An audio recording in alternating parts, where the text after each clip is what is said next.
Valora Radio presenta un programa especial para ti, una estación de Valora Conciencia en los medios. Escúchanos también a través de www.valoraradio.org o en Spotify como Valora el Podcast. Quédate con nosotros. Iniciamos. No tengas miedo al mundo, Él te acompañará.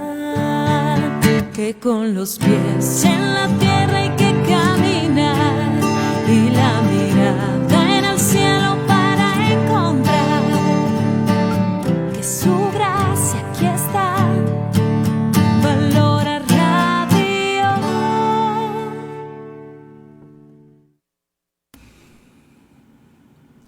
¿Ya listo? Muy buenas tardes tengan todos ustedes. Soy Cristi Parra y me da mucho gusto compartir este tiempo de sobremesa con ustedes. Este es su programa Familias Haciendo Lío, planeado y realizado con mucho cariño para todos ustedes. Agradezco a Lupita Venegas, a Meche Covarrubias y a Lalo Chávez como cabezas de Valora Radio, pues que nos dirigen tan atinadamente, y por supuesto a Ariel y a Fabi, que son los que en los controles hacen que ustedes y nosotros estemos en comunicación.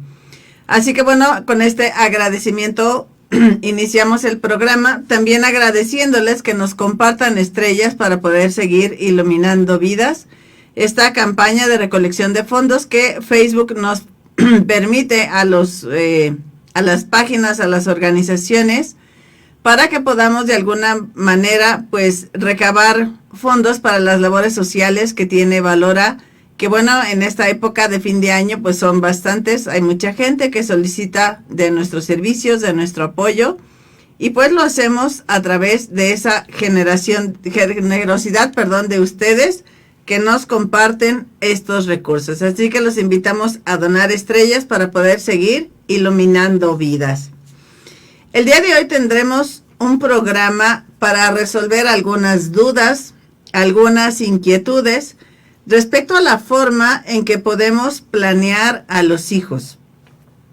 ¿Qué debe hacer el matrimonio para administrar esta fecundidad, esta fertilidad que Dios nos otorga? ¿Cómo la vamos a administrar? ¿Cómo le vamos a hacer? ¿Qué métodos hay? ¿Cuáles son viables utilizarlos y cuáles no son en absoluto recomendables usarlos? El tema de hoy he decidido llamarlo formas de administrar la fertilidad. ¿Es salud o es enfermedad? Y hay muchas visiones a este respecto. Hay quienes tienen una visión positiva, hay quienes tienen una visión negativa y quienes desgraciadamente pues están como muy confundidos a este respecto, ¿no? ¿Quién es el que debe decidir cuántos hijos y cuándo? ¿A quién le toca decidir? La iglesia nos da algunas directrices, pero únicamente al matrimonio le compete decidir única y exclusivamente cuántos hijos y cuándo tenerlos. No nos toca ni a la familia extendida, ni a la iglesia, y mucho menos al gobierno, interferir en esta decisión del matrimonio. Porque he conocido de algunas suegras que quieren interferir en la vida íntima de sus hijas, de sus hijos, decirles ya no tengas más hijos, o decirles qué esperas para tener un hijo más. Y esto no se vale, es una manera de adulterar el matrimonio. Cuando nosotros buscamos interferir en esta decisión del matrimonio, pues estamos afectando seriamente su desarrollo, su intimidad, su decisión y su organización. Nosotros cada pareja en el momento que ya planea contraer matrimonio, o bueno, también hay muchos que tienen hijos fuera del matrimonio, en el momento que deciden tener intimidad, pues cabe la posibilidad de que vengan estas nuevas vidas, ¿no? Y el decir, ¿cómo le vamos a hacer para administrar esta cuestión? Hay quien planea decir, bueno, yo quiero 2 hijos, yo quiero 3, yo quiero 4, yo quiero 8, yo quiero 10, yo quiero la docena. Y todo es válido, siempre y cuando tengamos pues lo necesario para atenderlos, para cuidarlos, para formarlos. Es una decisión que nosotros libremente podemos tomar. Y quiero decirles que es una decisión que no siempre, o bueno, inicialmente la tomamos antes de empezar nuestra relación, ¿no? A mí me gustaría tantos, no, yo nada más 2, no, yo nada más 3. Pero esta decisión la vamos retomando cada ciclo. A ver, dijimos que 1, pero pues está padre. ¿Qué tal si nos aventamos un segundo hijo? O decíamos, yo quiero 8. Y resulta que le estuvo muy difícil el primer parto de la señora. Y entonces dijimos, no, espérame, déjame repensarlo, déjame esperarme, deja que se recupere bien de salud. Tengo el testimonio de 2 matrimonios jóvenes que recientemente, este año 2023, tuvieron a su primer hijo, su primera hija.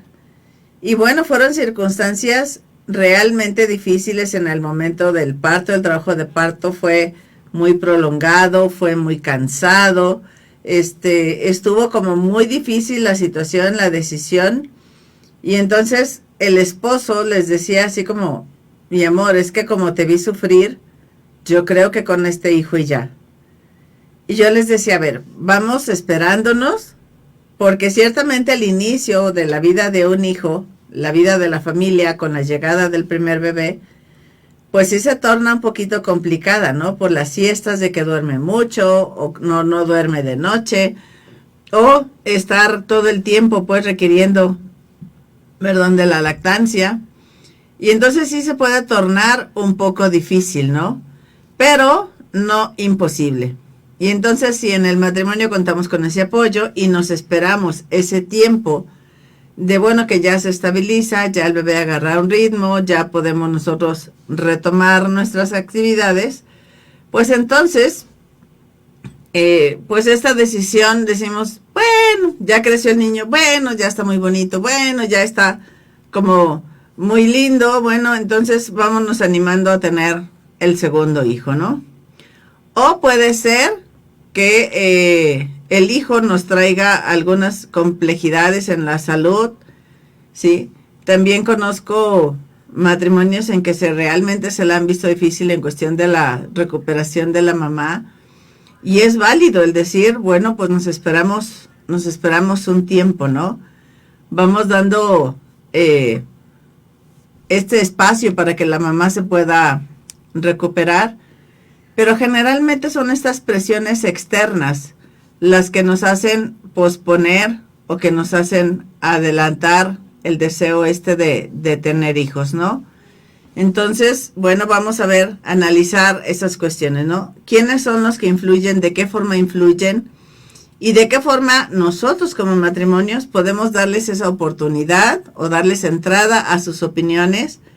¿O en qué momentos es, gracias, qué linda tu opinión, pero no la estamos solicitando y nuestra decisión como matrimonio, como familia, pues es diferente, ¿no? Y también es válido, ¿no? Porque el decir, bueno, finalmente es mi familia, es mi fertilidad y nosotros vamos a decidir, ¿sí? Hay un gran desconocimiento en cuanto a lo que les decía, de dónde nos llegan estas indicaciones. La indicación de la iglesia, y también a veces se entiende de manera distinta, ¿no? Porque luego dicen, no, es que en la iglesia, a la hora de la boda, cuando está uno ahí todo emocionado y todo tarugo de novio en la boda, el padre te pregunta que si estás dispuesto a recibir todos los hijos que Dios te dé y educarlos de acuerdo a la fe de Cristo y de la iglesia. Y a veces entienden esa expresión como el decir que tengas todos los hijos humanamente posibles. Todos los hijos que tu mujer pueda concebir desde el primer día que se casen hasta cuando se vayan a morir. Pero esa expresión es, vas a recibir los hijos que Dios te dé. Puede que te dé los que tú planeaste, puede que te dé menos de los que tú planeaste, o puede ser que Dios te quiera conceder más hijos de los que tú planeaste. Nosotros ponemos un plan, pero el resultado depende de Dios porque Él es el dueño de la vida. ¿Qué tal si tú dices, bueno, yo nada más quiero 2 hijos? Y resulta que en el segundo embarazo vienen cuates. Vas a regresar uno, lo vas a rifar, vas a ver quién de la familia lo quiere, porque no, es que yo nomás quería 2. No, Dios es el dueño de la vida y Él sabe que nos conviene. Nunca nos va a dar algo que vaya más allá de nuestras fuerzas, de nuestras posibilidades de educar a los hijos. ¿Sí? El magisterio es muy claro en decir que nosotros como matrimonio podemos recurrir a los tiempos naturalmente infecundos para tener esa entrega conyugal plena cuando es nuestro deseo espaciar los nacimientos. No nos estamos negando a la vida, simplemente decimos, ahorita no es momento de concebir un hijo, nos vamos a esperar. Ahorita las condiciones económicas no están como para que llegue un hijo más, nos esperamos un poco. Y es lícito que nosotros recurramos a estos tiempos naturalmente infecundos, cuando tenemos estas serias razones para espaciarlos, ¿sí? Porque no estamos rompiendo con esa dualidad que Dios diseñó para la unión conyugal, que es el aspecto unitivo y el aspecto procreativo. El aspecto en que nosotros los esposos nos podemos gozar, nos podemos entregar, nos vamos a recrear uno en el otro, vamos a disfrutar de ese momento de estar juntos, pero también estar abiertos a la vida, estar abiertos a esa posibilidad de que Dios nos conceda el tener un hijo más. ¿Sí? Nosotros no podemos separar estos dos aspectos, el unitivo y el procreativo. Tampoco quiere decir, esto no malinterpretemos el magisterio de la iglesia, a decir, no, es que entonces nada más es lícito tener el encuentro los esposos cuando sí queremos embarazarnos. Y cuando nada más quieres la gozadera con el marido, estás mal, estás pecando, estás cometiendo una falta grave en tu matrimonio. A ver, momento. Dios nos concede estos tiempos naturalmente infecundos para seguir creciendo en el amor, para seguir creciendo en esta entrega, sin faltar a ese aspecto también procreativo, estar abiertos a la vida. Sí. Entonces la iglesia, por un lado, favorece que los esposos puedan tener esta vida íntima plena, respetando estas finalidades que nos marca. De hecho, desde el Génesis, cuando se crea Adán y a Eva, antes de las tablas de Moisés, ahí se nos da ya un mandamiento. Cuando Dios crea a Adán y a Eva, les dice, llenen la tierra y sométanla. Sean fecundos y multiplíquense. Ya desde ahí, Él nos da esa continuidad en la creación. Él creó el universo en 5 días. En 6 días hizo al varón y a la mujer. Y al final de ese 6º día se usa una expresión distinta al resto. En todos los días anteriores decía, y vio Dios que era bueno. Pero cuando hace al hombre y a la mujer, la expresión es distinta. Y vio Dios que era muy bueno. O sea, somos la obra maestra de la creación. Y entonces es, insisto, solo el matrimonio el que puede y debe decidir cuántos hijos y cuándo. He sabido, a través de la plática con algunos varones, con algunos esposos, que los suegros infieren, insisten y están manipulando y agrediéndolos, insistiendo en que se esterilicen. Es que si vuelves a embarazar a mi hija se va a morir, entonces te tienes que operar. A ver, señora, como dicen los chavos, no, cálmese, señora, siéntese. Usted no tiene por qué tomar esas decisiones por sus hijos. Otra señora, que hay antecedentes de embarazos múltiples en la familia, y entonces también quiere evitar que sus hijos tengan más hijos. Y entonces insiste con los yernos para que también se sometan a la esterilización. Esto no cabe, esto no es correcto, esto no es sano, esto no es en absoluto recomendable. Solo el matrimonio puede y debe decidir cuántos hijos y cuándo. Pero ¿qué intereses hay para reducir la tasa de natalidad? Si analizamos en nuestra familia, por lo bajito, las últimas 3 generaciones, ¿cuántos tíos, los que están cuarentones, cincuentones como yo, cuántos tíos tienen? ¿Por parte de papá o por parte de mamá? Sin sumarlos. Eran familias, mi mamá fueron 12 hermanos. Por parte de mi papá fueron 5. Con mi suegra fueron 12. Con mi suegro también fueron, creo que 8, 10. Y conocemos familias que eran así, de 10, 12 para arriba. ¿Qué se pasó con la siguiente generación? Con los que estamos cuarentones, cincuentones. A lo mejor 4, 5, 6, 8 hijos, ¿no? ¿Qué pasa con la cantidad de hijos que las nuevas generaciones piensan tener? 1, 2, cuando mucho 3, y algún raro espécimen quiera tener 4 hijos. Y entonces vemos una reducción bastante considerable en la población. De acuerdo a datos del INEGI, en los 70s, nacían 19.7 varones por cada 19.4 niñas.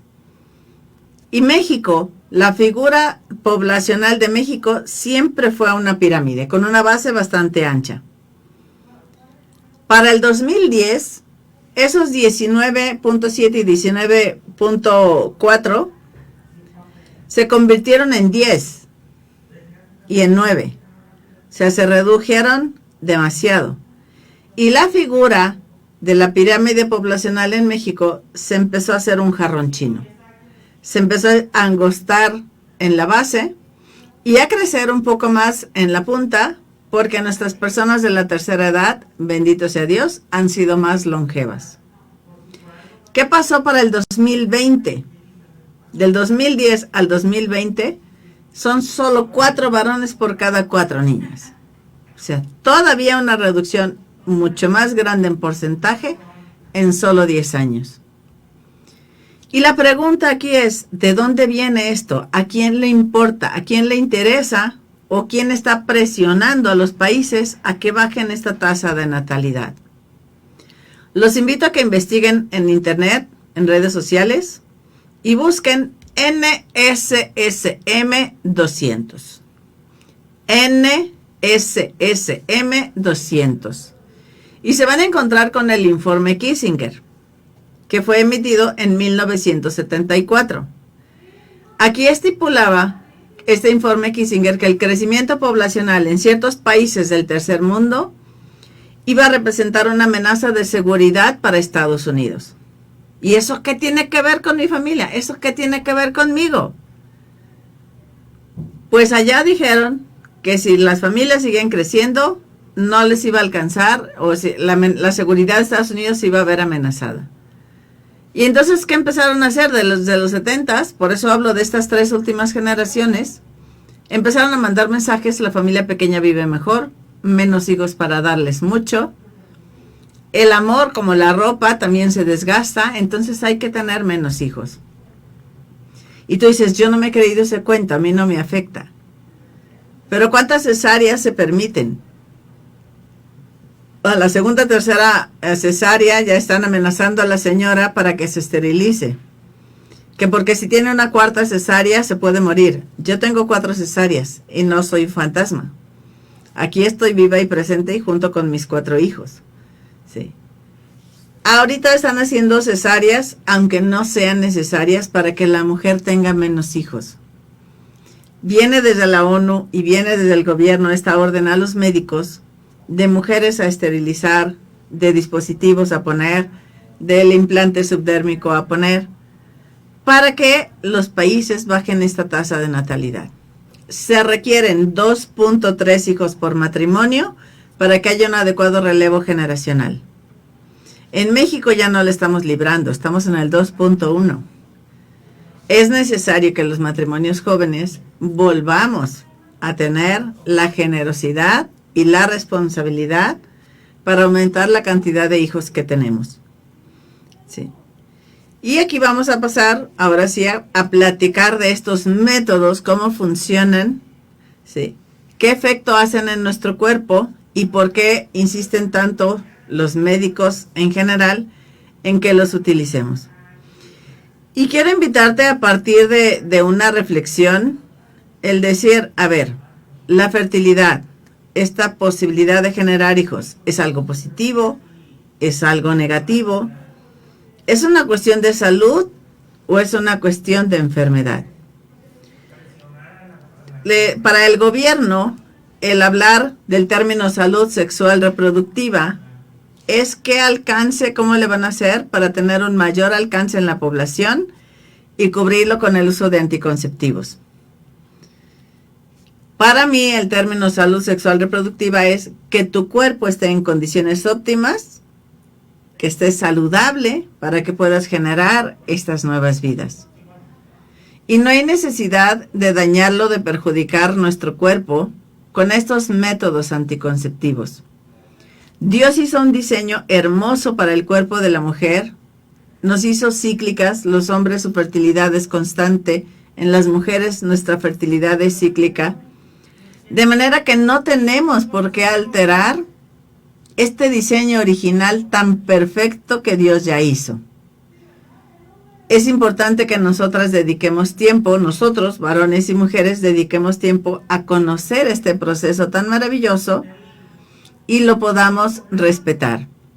¿Por qué si respetamos el sistema circulatorio? ¿Por qué si respetamos el sistema óseo de los huesos de nuestro cuerpo? ¿Por qué si respetamos el sistema digestivo?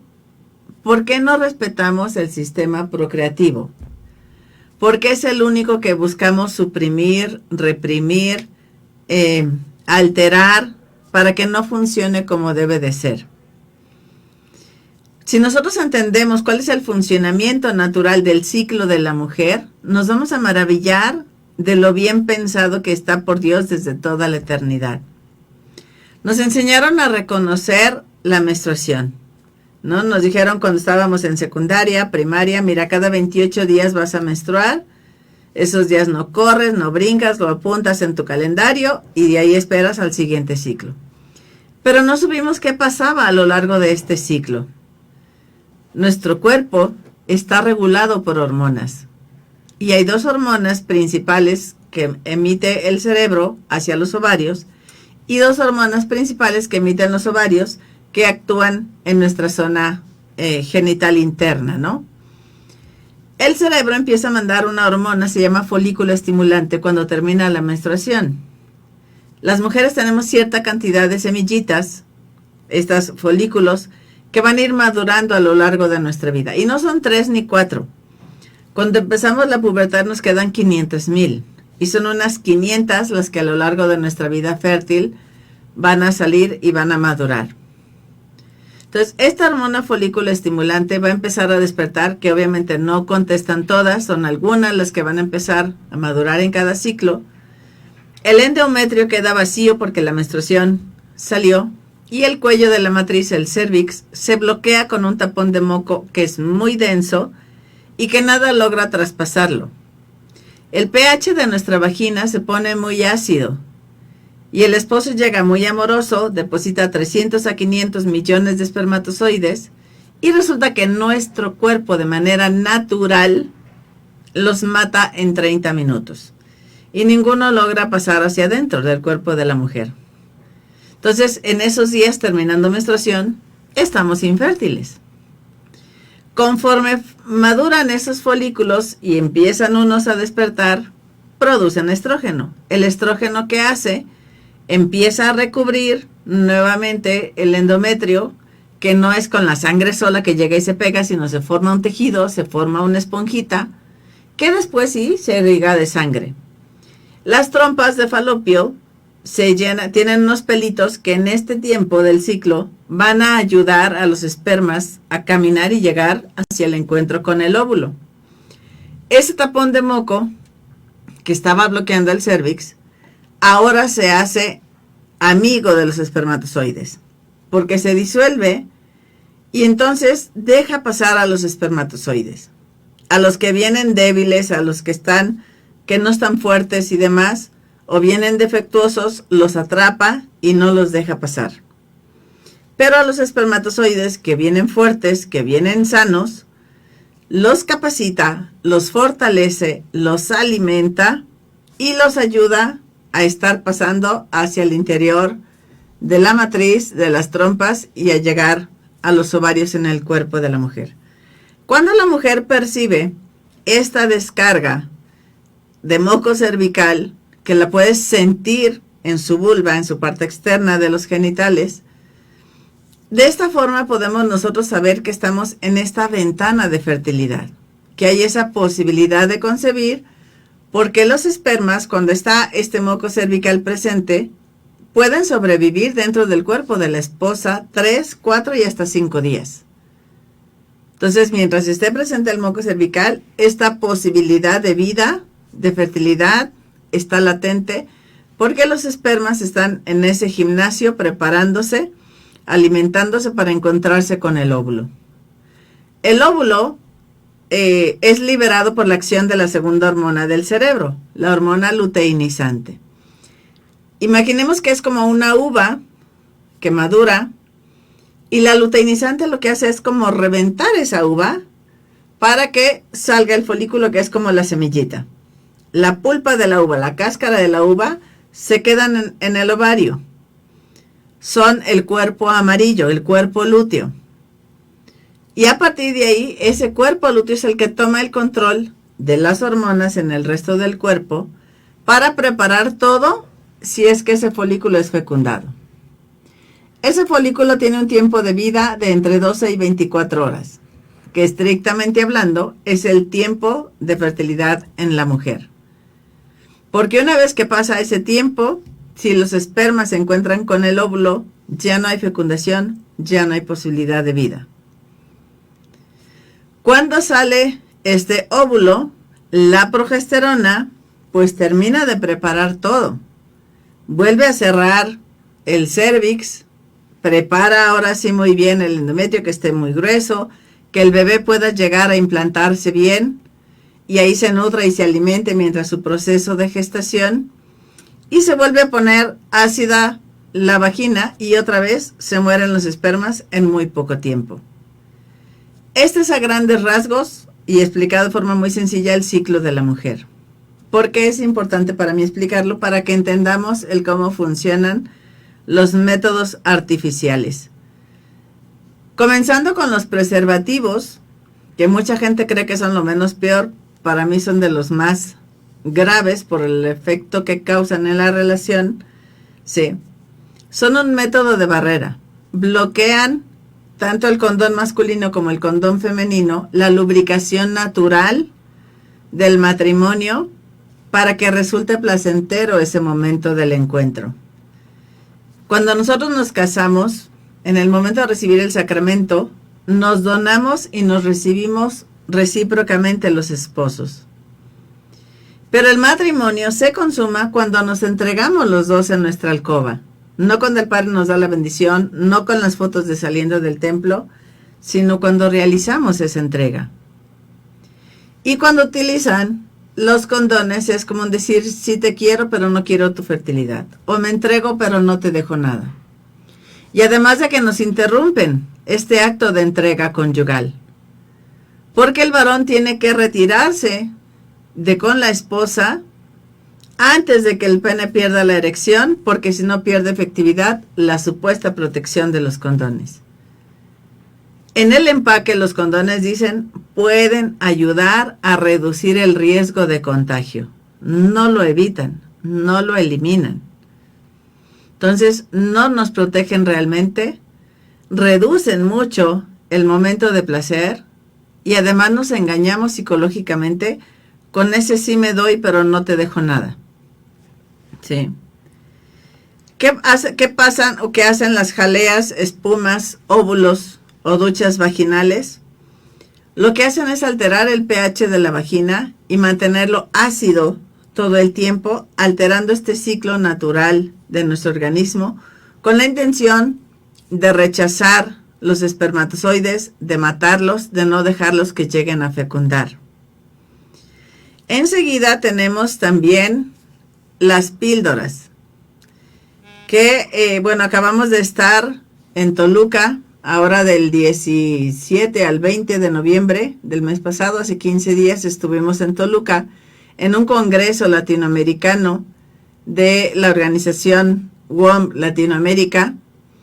Y bueno, ahí nos actualizaban, tenemos médicos asesores, tenemos gente que está haciendo investigaciones, y ahí nos explicaban los daños tan severos que pueden causar este tipo de medicamentos cuando no se administran de manera correcta. Lastimosamente, la investigación médica en cuestión ginecológica se ha detenido, no ha avanzado como debería, porque ya están las pastillas, y con las pastillas pretenden curar todo. Que si trae acné, pues le damos sus pastillitas anticonceptivas. Oye, pero resulta que tiene ovarios poliquísticos. Pues los curamos con las pastillitas. Oye, pero trae problemas de ovario poliquístico. Pues lo curamos con las pastillitas. O sea, todo lo quieren resolver con las pastillas. Cuando en realidad el efecto que causan, pues es alterar y frenar el proceso ovulatorio en las mujeres. Dice mi esposo, entre en broma y en serio, dice, yo no entiendo a las mujeres, porque ven sangre y se asustan. Pero luego no ven sangre y se asustan más. Cuando esperan su periodo menstrual y no les llega, dice, y se asustan más. Entonces, ¿qué sucede? Y el problema es que los médicos, lejos de esforzarse en ayudar a la mujer en que su ovulación se dé adecuadamente, la tranquilizan con provocarle estos sangrados.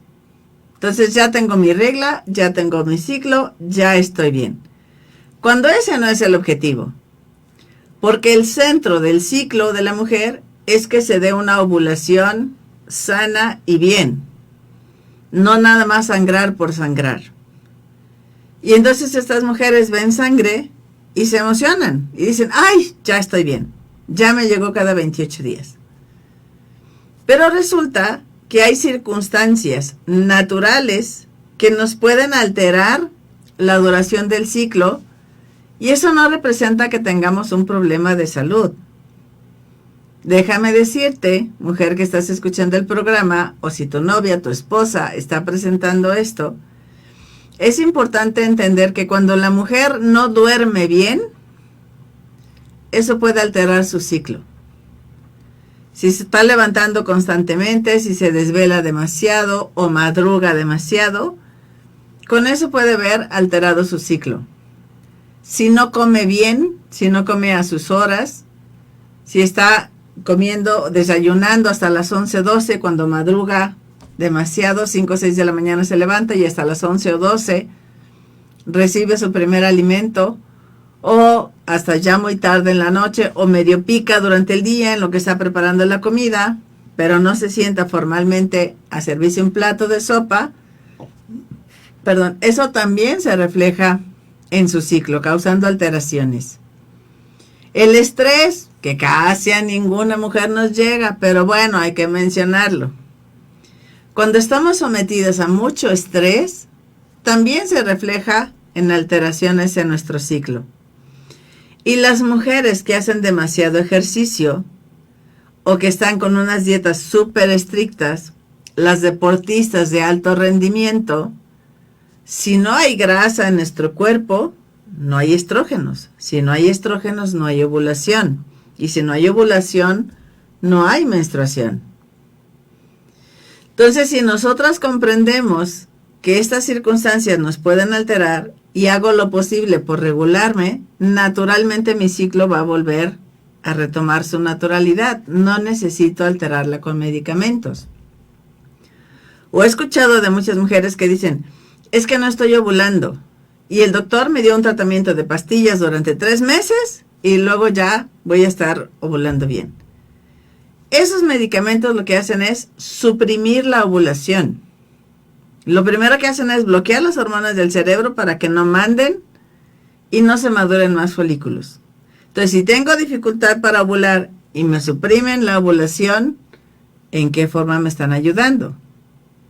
También tienen el efecto de espesar el moco cervical para entorpecer el paso de los espermatozoides.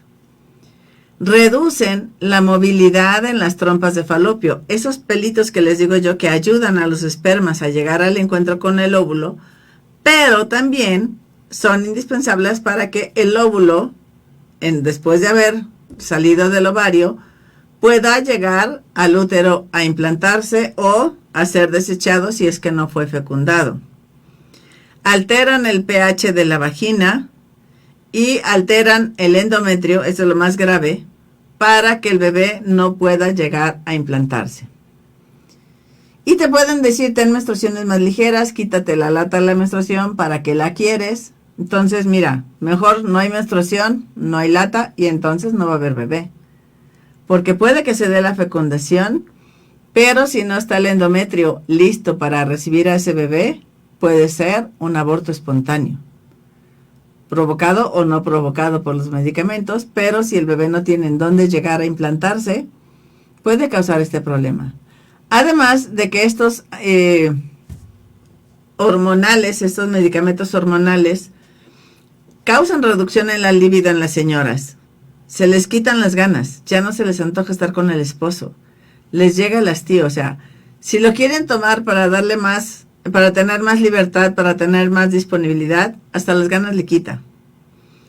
Y además, nosotros nos conocemos que cuando estamos al final del ciclo, cuando andamos en nuestros días, cuando estamos todas chipil, ¿sí?, pues nos sentimos todas mal y te dicen bonita y lloras y te dicen hermosa y más lloras. Pues los hormonales mantienen todo el ciclo bajas las hormonas. Entonces te mantienen chipil todo el mes. ¿Qué sentido tiene si no me van a ayudar? ¿Qué es lo que pasa con las inyecciones, con los parches? ¿Sí? Los parches ya están prohibidos en Estados Unidos. Y en México te los venden y te dicen, tú puedes llevar tu tranquilidad por dentro. En Estados Unidos ya no los venden porque han causado muerte. Y aquí nos crean más miedo a tener un hijo que al infarto que te pueden provocar. Nos pueden causar trombosis, embolias, infartos, alteración en los exámenes de laboratorio. Te pueden causar, no sé, o sea, problemas en la vista también. Pero los médicos no te los aclaran. O te dicen, mira, sí, vas a subir de peso, te va a dar temperatura, pero a los 3 meses te acostumbras, no hay problema, ¿no? Como si fuera algo tan sencillo que me alteren mi funcionamiento natural del ciclo. Las inyecciones pueden causar infertilidad muy prolongada. Y eso el médico generalmente no se los advierte porque depende de cada mujer, de cada cuerpo, cómo reaccione a estos elementos, ¿no?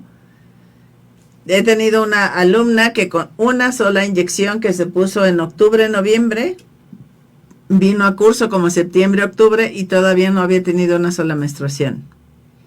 Sus hormonas se mantenían bloqueadas hacia abajo. Sí. El implante subdérmico, el que va en el brazo, también va directo a las hormonas, va directo al corazón y causa daños muy severos, aparte de esas trombosis e infartos, porque el incremento en el peso puede ser pues muy grave, muy aumentado, y además de que el humor, les digo, cambia y de veras no es cualquier cosa. Si las mujeres normalmente poniéndonos de malas, ni nosotras nos aguantamos, ahora imagínense con este efecto provocado por los medicamentos. Sí. Las cirugías que esterilizan al hombre o a la mujer son cirugías que no curan absolutamente nada. Ningún médico debería de realizarlas solo por la cuestión de reducir la natalidad. A mí me decían después de mi 4ª cesárea, es que si no se opera, señora, en su próximo embarazo se va a morir. Y junto a mí en la sala de espera del hospital había 3 mujeres operadas y embarazadas. Y entonces yo le decía a la enfermera, a ver, explícame cómo están ellas embarazadas. No, pues es que a lo mejor les hicieron mal la cirugía, ¿no? Y yo decía, mira, si Dios quiere darme más hijos, prefiero estar en las mejores condiciones posibles y no arriesgar mi salud o incluso mi vida con una cirugía que no cura absolutamente nada. Y además es absurdo, o sea, ¿qué tal si llego yo con el doctor y le digo, no quiero mi brazo, córtemelo, me cae gordo? Pues te va a decir, estás mal. Si es un órgano funcional, ¿por qué lo vamos a mutilar? ¿Sí? El dispositivo intrauterino es una T con cobre o con hormonas que hace el efecto, va colocado dentro de la matriz, en lo que debe ser el santuario de la vida, y tiene la función de interferir con el desarrollo del endometrio. Crea un ambiente inflamatorio, crea un ambiente tóxico dentro de la matriz. Los que tienen cobre, el cobre con un líquido se oxida, dura 5 años allá adentro. Imagínense el nivel de oxidación y de descomposición que crea dentro de la matriz de la señora. ¿Y qué pasa si los espermatozoides que vienen reforzados como los Avengers, como los superhéroes de ahora, en qué condiciones logran traspasar ese ambiente de veneno, de inflamación, para llegar a fecundar? ¿Y qué pasa si logran fecundar y ese bebé quiere llegar a implantarse en el útero que está todo inflamado, que a lo mejor no tiene la cantidad suficiente en el endometrio, y le puede causar la muerte? Sí. El aborto, que sabemos que es muy dañino, que es acabar con la vida de un hijo, no es interrumpir nada, es acabar con la vida de un hijo, y ahorita está permitido en cualquier etapa del embarazo, incluso hasta el tercer trimestre en la NOM 046, ¿no? Entonces, esto no es ningún método anticonceptivo, es acabar con la vida de un hijo. Y bueno, la estrella del mundo moderno, la píldora de emergencia, en dosis, equivale a tomarnos las píldoras de la píldora diaria, tomarnos la dosis de 2 meses en un solo día. Imagínense la bomba hormonal que está la chica o la mujer echando en su cuerpo. Si una por día me puede causar esto que decíamos de migraña, trombosis, infartos, imagínate el cóctel, independientemente de que abortes o no. Y la píldora diaria se supone que tu médico te revisa, te analiza y te recomienda si la puedes usar o no. Mira, esta sí, porque tal dosis, tus antecedentes familiares. Pero la píldora de emergencia te la venden en cualquier esquina sin preguntarte absolutamente nada. Hablé hace unos meses con una chica que en 3 meses se había tomado 7 píldoras de emergencia. Se supone que es no más de 2 por año. Y cuando casos de veras de emergencia. No porque si me abraza, por si salimos, por si se pasa, por si se le ocurre. Le dije, corazón de milagro, estás viva con haber tomado todo esto. No lo tomemos tan a la ligera. Nuestra fertilidad es un don de Dios y no depende de la mujer. Esas frases que mi cuerpo, mi decisión, nuestro cuerpo, las hormonas se regulan aunque nosotros no tomemos ninguna decisión. Los bebés crecen, se fecundan y se van desarrollando sin que la mujer se dé cuenta, y yo no puedo decir absolutamente nada en la gestación de mis hijos, porque Dios está tejiéndolos en el vientre de la madre. ¿Sí? Nos dice el libro de Isaías, ¿no? Porque tú me tejiste en el seno de mi madre, poderosas son tus obras. Yo no pude decidir, a ver, que tenga los ojos verdes, que esté chinito, que sea niño, que sea niña. El bebé con total autonomía genética va creciendo dentro de nosotros. Y estas hormonas son las que van dando esos pasos. A nosotros nos toca respetar y asumir esa posibilidad de generar milagros, ¿sí?, en cada uno de nuestros hijos. Nosotros somos instrumento de Dios. Él es el dueño de la vida. Él es el que decide darnos o negarnos esa posibilidad de tener hijos. Cada vez es más frecuente encontrarnos con matrimonios, con parejas que no pueden concebir. O sea, hay quien dice, a mí me da miedo pensar en tener hijos, pero me da pavor pensar en no poder tenerlos. Y es un dolor mucho más grande el decir, es que, ¿qué puedo hacer? Sí. pongo mi amor, pongo mi voluntad, pongo mi cariño, pongo mi amor, pero Dios no me da el regalo del hijo. En nuestro caso personal, en nuestro testimonio familiar, nuestro sueño inicial era de 4 hijos, de Felipe y mío. Y sí, tuvimos 4 hijos, pero también perdimos 4 embarazos. Y también tardamos 4 años entre de que nacieron las chicas a que nacieran los chicos. Perdimos 2 embarazos y luego fueron 2 años que nosotros intentando el embarazo, conociendo nuestra fertilidad, y Dios no nos quería dar el don de los hijos, ¿no? ¿Qué recomendación damos a las parejas que tienen esta dificultad, a estos matrimonios que tienen dificultad para concebir hijos? Pues hay que buscar aprender este método de la ovulación Billings, que con la asesoría y el acompañamiento de un instructor puede con toda confianza el matrimonio aprender a reconocer esas señales de fertilidad que naturalmente nuestro cuerpo nos da. Y bueno, atendiendo ciertas recomendaciones, pues buscar intencionar este encuentro conyugal en los días reconocidos como con más posibilidad de fertilidad, ¿sí? Y bueno, también pues pedir al dueño de la vida, pedir a Dios que si es su voluntad, nos dé el don del hijo, el don de la hija, ¿no?